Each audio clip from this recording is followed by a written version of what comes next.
Okay right. నేను 89లో శాసనసభ్యుడిగా రాజకీయాల్లో ప్రవేశించాను. అంతకుముందు కూడా రాజకీయాలను చాలా నిశ్చితంగా పరిశీలించేటటువంటి వ్యక్తిని. ఎప్పుడూ కూడా ఇన్ని సంవత్సరాల్లో ఇంత దారుణంగా ప్రభుత్వాలు వ్యవహరించడం నేను చూడలేదు. ఇవాళ జరిగినటువంటి దారుణ విచిత్రమైనటువంటి విషయాన్ని అదిగో విజయవాడ జైలు ముందు నుంచి మాట్లాడుతున్నాం. ఏమిటంటే నిన్న లిక్కర్ కేసులో మద్యం కుంభకోణం అని పెట్టినటువంటి ఒక ఫాల్స్ కేసులో 3 బెయిల్ వచ్చింది. అంతకుముందు ఒక ఆయనకు వచ్చింది, 4 బెయిల్ వచ్చింది. ఆ 3 నిన్న సాయంత్రం బెయిల్ వస్తే ధర్మంగా నిన్న సాయంత్రమే రిలీజ్ చేయాలా. సరే కోర్టులో డిలే అయింది, ఎందుకైందో అది వేరే అంశం.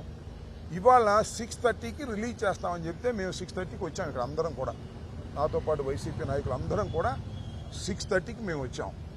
అప్పుడు అడిగితే సూపరింటెండెంట్ గారు బందర్లో బస్సు ఎక్కారు, బయలుదేరారు అని చెప్పారు.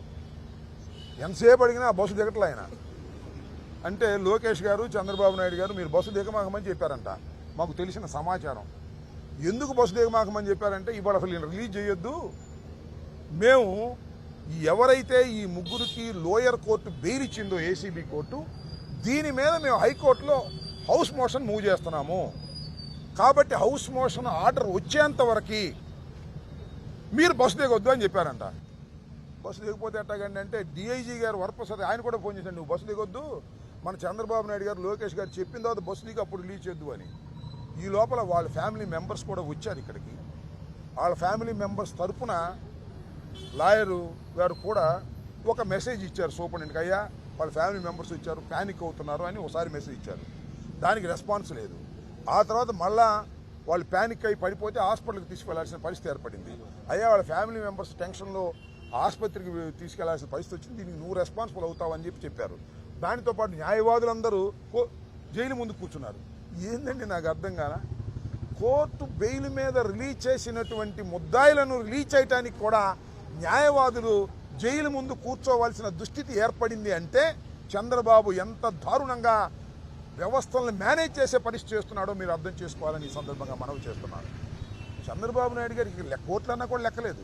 నిన్న కోర్టు వారు ఇచ్చారు, ఆఫ్టర్ థరో ఆర్గ్యుమెంట్స్, వాద ప్రతివాదనలు విన్న తర్వాత 90 డేస్ లోపల ముద్దాయిలు అరెస్ట్ అయిన 90 డేస్ లోపల మీరు ఛార్జ్ షీట్ ఫైల్ చేయడంలో విఫలమయ్యారు కాబట్టి ఎక్యూజ్డ్కి రిలీజ్ అయ్యేటటువంటి ఎంటైటిల్ ఉంది, వారికి హక్కు ఉందని రిలీజ్ చేశారు కోర్టు వారు.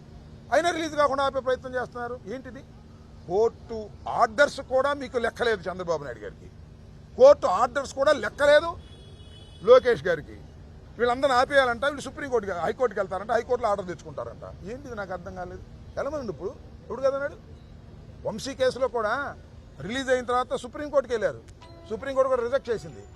అట్లా వెళ్ళండి, తప్పులేదు. మీకున్న ప్రొవిజన్ని మీరు ఉపయోగించుకోండి. మీకున్న ప్రొవిజన్ని ఉపయోగించడానికి లోయర్ కోర్టు ఇచ్చినటువంటి ఆర్డర్ని సర్ప్రెస్ చేసి నొక్కేసి కోర్టులను కూడా లెక్క చేయనటువంటి ఒక దుర్మార్గమైన తత్వానికి నారా చంద్రబాబు నాయుడు గారి ప్రభుత్వం, కూటమి ప్రభుత్వం వస్తూ ఉన్నది.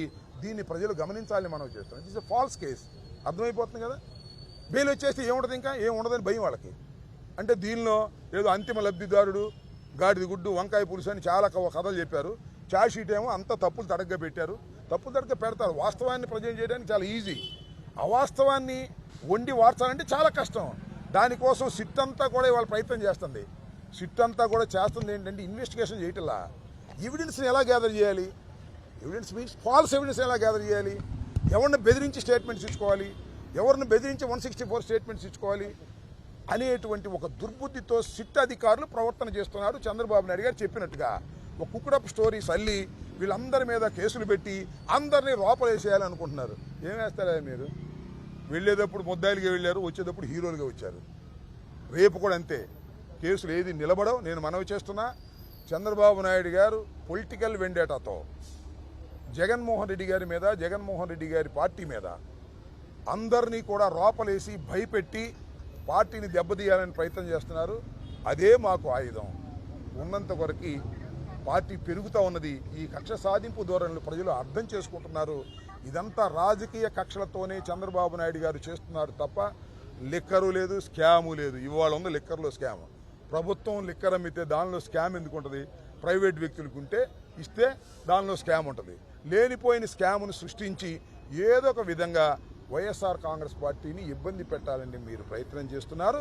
వైఎస్ఆర్ కాంగ్రెస్ పార్టీ మీరు చేసే ప్రయత్నాల వల్ల ఇబ్బంది పడకపోగా దినదిన ప్రవర్ధమానంగా పెరుగుతుంది.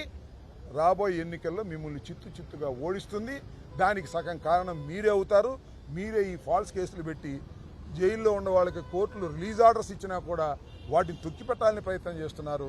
తొక్కిపెట్టాలని ప్రయత్నం సక్సెస్ అయి ఉండేదే అడ్వకేట్స్ అందరూ కూడా వెళ్ళి గొడవ చేయడం వల్ల ఇక తప్పదనే ఉద్దేశంతో వాళ్ళు రిలీజ్ చేసినట్టుగా నాకు అర్థమవుతాం.